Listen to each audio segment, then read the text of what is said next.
எல்லோருக்கும் வணக்கம். என் பேர் முத்துஜெய். பிக்சல்ஸ் மோட் இன்னொரு வீடியோவுக்கு உங்களை வரவேற்கிறேன். ரொம்ப நாளுக்கு அப்புறம் ஒரு ஒரு ஓப்பன் டாக் வீடியோ. அந்த சீரீஸ் ரொம்ப நாளாக அந்த சீரீஸை பார்க்காம இருந்தோம். இந்த வீடியோ பண்ணணுன்னு, எஸ்பெஷலி இந்த வீடியோ ஓப்பன் டாக்ல பண்ணணுன்னு நானும் ரொம்ப நாளாக யோசிச்சுட்டு இருந்தேன். பட் பண்ண முடியல. இது ஒரு சின்ன வீடியோ தான். பட் ஒரு ரொம்ப இம்பார்ட்டண்ட்டான டாபிக்னு சொல்லலாம். இவி வர்சஸ் ஃபியூவல் கார்.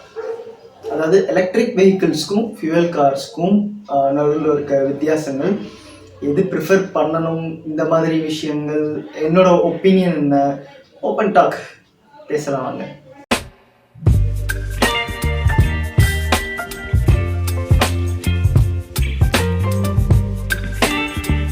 முதல்ல நம்ம கண்ட்ரின்னு மட்டும் சொல்ல முடியாது.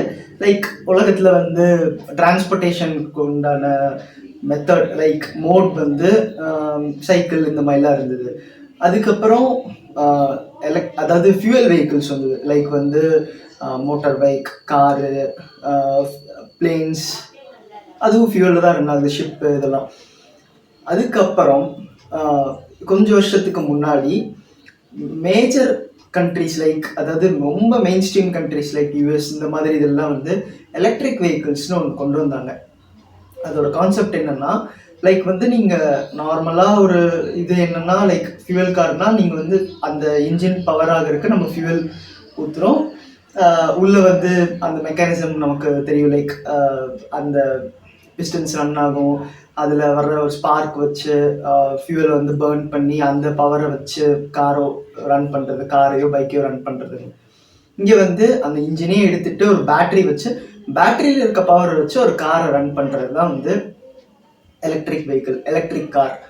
இந்த கான்செப்ட் யூஎஸ்க்கு சில வருஷங்களுக்கு முன்னாடி வந்தது. அது அப்படியே இப்போ ஆல்மோஸ்ட் இந்தியாவுக்கே வந்துருச்சு. இந்தியாவிலே இருக்குது. இப்போ வி லிவ் அமங் எலக்ட்ரிக் வெஹிக்கிள்ஸ்ன்னு தான் சொல்லணும். பட் இப்போ யூஎஸ்ல ஃபர்ஸ்ட் இம்பேக்ட் பண்ணதே டெஸ்லா தான். பட் அந்த டெஸ்லா அந்த மாதிரி பிராண்ட், டெஸ்லா இன்னும் இந்தியாவுக்கே வரல. அது ஒரு மேஜர் விஷயம். அவங்க என்ன சொல்கிறாங்கன்னா, எங்களுக்கு கொண்டு வர்றதுக்கு இந்த டேக்ஸ் ப்ராப்ளம் அது இதுங்கிற மாதிரிலாம் சில விஷயங்கள் போயிட்டுருக்கு. இது எல்லாருக்குமே தெரிஞ்ச கதை தான். இப்போது நான் என்ன பேச போகிறேன், என்னோட ஒப்பீனியன் என்ன அப்படிங்கிறது, அந்த டாபிக்குள்ளே போகலாம். லைக் என்னென்னா, நிறைய பேர் டிபேட் நடக்கும் நிறைய பேருக்குள்ள, இவி தான் பெஸ்ட்டு, இல்லைன்னா ஃபியூவல் தான் பெஸ்ட்டு அப்படின்ட்டு. இவி பெஸ்ட்டுன்னு சொல்கிறவங்க ஃபஸ்ட்டு சொல்கிற பாயிண்ட் என்விரான்மெண்ட்டுக்கு ரொம்ப நல்லது, பொல்யூஷன் இல்லை அப்படிங்கிற அந்த பாயிண்ட் கண்டிப்பாக நான் ஒத்துக்குவேன். ஏன்னா இப்போது ஸ்டாட்ஸ் படி என்னென்னா, லைக் இப்போ நம்ம 2020 கோவிட் ஃபேஸ் பண்ணோம். கோவிட் ஃபேஸ் பண்ணும்போது யாருமே வீட்டை விட்டே வெளியில் வரல. ஸோ வெஹிக்கிள்ஸோட யூசேஜ் ரொம்ப கம்மி. ரொம்ப கம்மிங்கிறதுனால பொல்யூஷன் ரேட் ரொம்ப டிராஸ்டிக்காக கம்மியாச்சு. ஓசோனில் இருந்த ஹோல்ஸ் ஆட்டோமேட்டிக்காக கவர் அப் ஆச்சு அப்படின்னு நிறைய ஸ்டாட்ஸ்லாம் இருக்குது.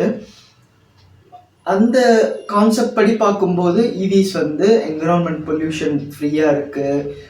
புகை எதுவும் வர்றதில்லை. அது ஜஸ்ட் இதுதான், சவுண்ட் பொல்யூஷன் இல்லை.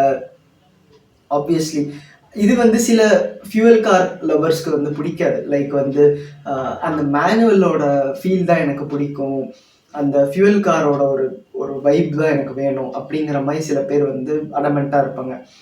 பட் இதில் ஒரு டூ சைடட் விஷயமா இருக்குது. இதுதான் இந்த ஓப்பன் டாக்கோட மெயினான மேட்டர். என்னென்னா, இவி சப்போர்ட்டர்ஸ் சொல்கிறதும் கரெக்டு தான். லைக் ஃபியூவல் காரால் பொல்யூஷன் ஆகுதுங்கிறது ஓகே. பட் ஃபியூவல் கார்ஸ் பக்கமும் ஒரு நியாயம் நான் சொல்ல மாட்டேன். பட் இவிக்கு ஆப்போசிட்டாக ஒரு பாயிண்ட் இருக்குது. என்னென்னா, இந்த பேட்ரிஸ் ரெடி பண்ணுறாங்கல்ல, எலக்ட்ரிக் வெஹிக்கிளோட பேட்ரிஸ். இந்த பேட்ரிஸ் நம்ம நார்மலாக இது பண்ணுறோம், அதாவது லைக் ஃபோன் பேட்ரிஸ் யூஸ் பண்ணுற மாதிரிலாம் இது பண்ணுறதில்ல. அது ஒரு பெரிய பேட்ரி, ஒரு காரையே பவர் பண்ணணும். அவங்க நீங்கள் இவிஸில் பார்த்தீங்கன்னா, அவங்க கோட் பண்ணுற ரேஞ்சஸ் பார்த்தீங்கன்னா 200 மைல்ஸ் to 250 மைல்ஸுங்கிற மாதிரிலாம் சொல்லுவாங்க. அதாவது ஒரு 350 கிலோமீட்டர்லேருந்து 400 கிலோமீட்டர் வரைக்கும், 320 to 400 கிலோமீட்டர்ஸ் வரைக்குங்கிற மாதிரி ஒரு ரேஞ்சு. அந்த ரேஞ்ச் ஆல்மோஸ்ட் ஓகே தான். லைக் ஒரு ஆவரேஜாக பார்க்கும்போது ஓகே தான். லைக் இப்போ நீங்கள் இங்கேருந்து ஒரு 8 hour, இப்போது எப்படி சொல்கிறது, இப்போ இங்கே நான் கோயம்புத்தூர்லேருந்து என்னோட நேட்டிவ் தூத்துக்குடிக்கு போகணுன்னா 400 கிலோமீட்டர்ஸ். அதுக்கு வந்து ஒரு நைட் ஆகும், லைக் ஒரு 8 hours ஆகும் கார்லேயோ பஸ்லேயோ போகிறோம்னா. அந்த இதுக்கு வந்து நம்ம ஒரு ஃபியூவல் காஸ்ட்னா அரவுண்ட் ஒரு 4000 ஆர் அந்த மாதிரி ஒரு ரேட் வரும்னு வச்சுக்கோங்க. பட் ஒரு ஃபுல் சார்ஜ் போட்டு அந்த டிஸ்டன்ஸ் போகலான்னா ஓகே தான். பட் ப்ராக்டிக்கலாக பார்க்கும்போது நம்ம ரோட் கண்டிஷன் ப்ளஸ் பொதுவாகவே ஒரு ரியல் லைஃப்பில் பார்க்கும்போது பேப்பரில் இருக்கிற அதே ஸ்பெக் வந்து டிரான்ஸ்லேட் ஆகாது. ஸோ வந்து உங்களுக்கு அந்த 250 மைல்ஸுங்கிறது மேபி 200 மைல்ஸ் ஆகலாம், இல்லைன்னா அந்த 200 to 250 மைல்ஸுங்கிற அந்த ரேஞ்ச் வந்து ஒரு 170 to 200 மைல்ஸுங்கிற மாதிரி ஆகலாம். ஸோ வந்து கண்டிப்பாக ஒரு அடி விழுகும். அது ஒரு விஷயம் வந்து கன்சிடர் பண்ணணும் மெயினாக. செகண்ட் வந்து, அதாவது இது நான் எதுக்கு சொல்கிறேன்னா, இவ்வளோ தூரம் போகணுங்கிற மாதிரி இருக்கும்போது நமக்கு வந்து அவ்வளோ பவர் உள்ள ஒரு பேட்டரி வேணும். ஸோ அந்த பேட்டரி வந்து நமக்கு நார்மலாக செல்ஃபோன்ஸில் யூஸ் பண்ணுற மாதிரி லித்தியம் அயன் பேட்டரிலாம் யூஸ் பண்ண முடியாது. அதனால வந்து நீங்கள் நிறைய கேள்விப்பட்டிருப்பீங்க, லைக் கோபால்ட் மைனிங் இந்த மாதிரிலாம்.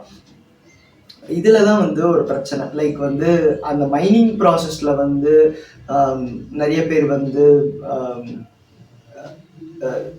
தே ஆர் ஃபேஸிங் டெத், இந்த மாதிரிலாம் வந்து நிறைய விஷயங்கள் போயிட்டுருக்கு.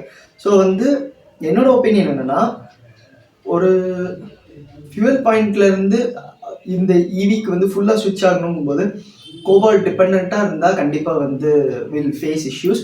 அண்ட் அது வந்து ரொம்ப வாஸ்டான மெட்டீரியல்லாம் ஒன்றும் இல்லை, அவங்க வந்து தேடி தான் தோண்டிகிட்டே இருக்காங்க. ஸோ வந்து அதுவும் நம்ம பார்க்க வேண்டியது இருக்குது.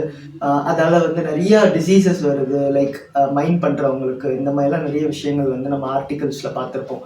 ஸோ வந்து ஓவராலாக நான் என்ன சொல்கிறேன்னா, லைக் இவிஸ்க்கு வந்து இது ஒரு மேஜர் நெகட்டிவ் அந்த பேட்ரி விஷயத்தில் பார்க்கும்போது. மற்றபடி வந்து ஆல்மோஸ்ட் ஓகே தான்.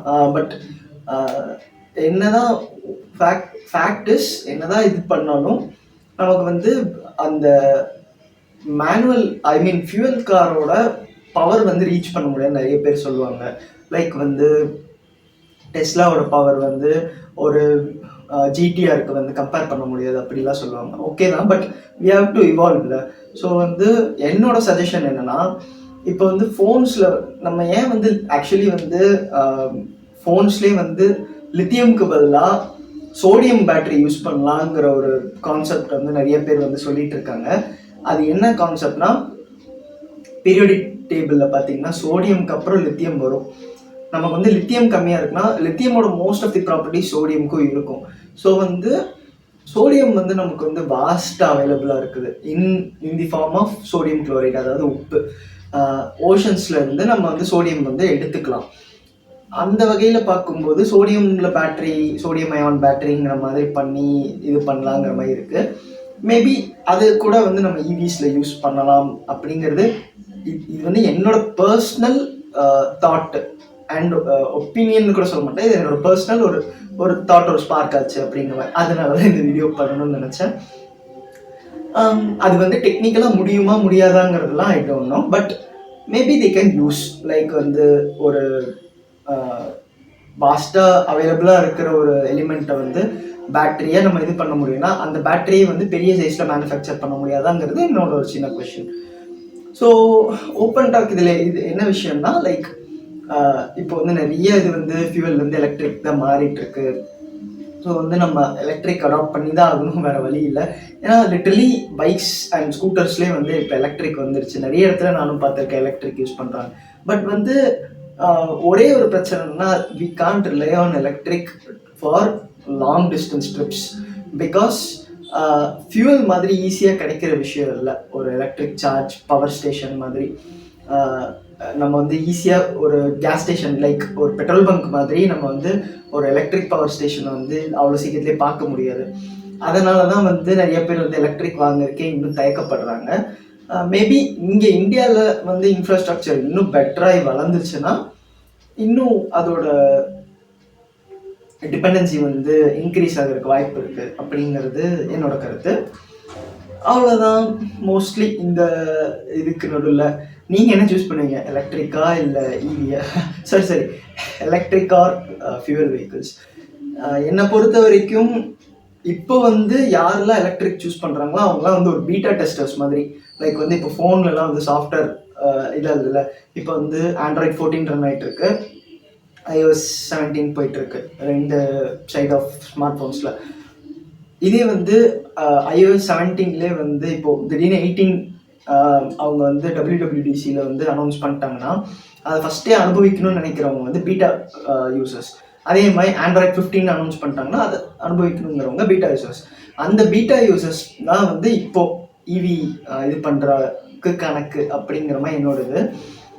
பேசிக்கலி அவங்க வந்து ஒரு it's a leap of faith. நாங்கள் வந்து ட்ரை பண்ணுறோம், எங்களுக்கு இது செட் ஆகுமான்னு பார்க்குறோம். ஒரு நாங்கள் அந்த அந்த இது தாண்டுறோம். லைக் வந்து அதை எப்படி சொல்கிறோம், நாங்கள் வந்து அந்த முயற்சி எடுக்கிறோம் அப்படிங்கிற மாதிரி ஒரு விஷயம்தான். ஸோ வந்து கண்டிப்பாக எனக்கு வந்து ஒரு ரிலையபிளான சோர்ஸ் ஆஃப் டிரான்ஸ்போர்ட்டேஷன் வேணும் அப்படின்னா நீங்கள் வந்து ஃபியூவல் பார்க்குறதே பெஸ்ட்டு. பட் வந்து ஒரு இது எடுக்கலாம், ஒரு ரிஸ்க் எடுத்து பார்க்கலாம் அப்படின்னு நினைக்கிறவங்க மேபி இவி ட்ரை பண்ணலாம் based on their personal opinion. அவ்வளோதான் கைஸ் இந்த ஓப்பன் டாக் எபிசோடுக்கு. என்ன நினைக்கிறீங்க கீழே கமெண்ட்ஸில் சொல்லுங்கள். ரொம்ப நாள் ஆச்சு ஓப்பன் டாக் பண்ணி. அடுத்து என்ன டாப்பிக்கில் பண்ணலான்னு கீழே கமெண்ட்ஸில் சொல்லுங்கள். சப்ஸ்கிரைபர்ஸ் இந்த வீடியோஸ் வந்து முடிஞ்ச அளவுக்கு ஷேர் பண்ணுங்கள் உங்கள் ஃப்ரெண்ட்ஸ் அண்ட் ஃபேமிலிஸ்க்கு. ஏன்னா வந்து ஆல்மோஸ்ட் இப்போ வந்து ஃபெப் 2024 ஆல்மோஸ்ட் நம்ம சேனல் ஆரம்பித்து 3 வருஷம் ஆச்சு. இன்னும் we are not yet monetised. But நான் வந்து கண்டினியூஸாக வீடியோஸ் போட்டுகிட்டே தான் இருக்க போகிறேன். ஸோ ஐ மீன் நான் போடுற எஃபர்ட்டுக்கு வந்து இன்னும் கொஞ்சம் சப்ஸ்கிரைபர்ஸ் கிடைச்சா நல்லா இருக்கும்னு நினைக்கிறேன். வேறு எதுவும் இல்லை. முடிஞ்ச அளவுக்கு உங்கள் ஃப்ரெண்ட்ஸ் அண்ட் ஃபேமிலிஸ்ட்டை சப்ஸ்கிரைப் பண்ணி ஷேர் பண்ணுங்கள். அவங்களும் பார்த்துட்டு அவங்களுக்கு பிடிச்சா அவங்க சப்ஸ்கிரைப் பண்ணிக்குவாங்க. அவ்வளோதாங்க இந்த வீடியோ பற்றி என்ன நினைக்கிறீங்க கீழே கமெண்ட்ஸில் சொல்லுங்கள். வீடியோ பிடிச்சிருந்த லைக், பிடிக்கலன்னா டிஸ்லைக். மறக்காம சப்ஸ்கிரைப் டு பிக்சலிசம்.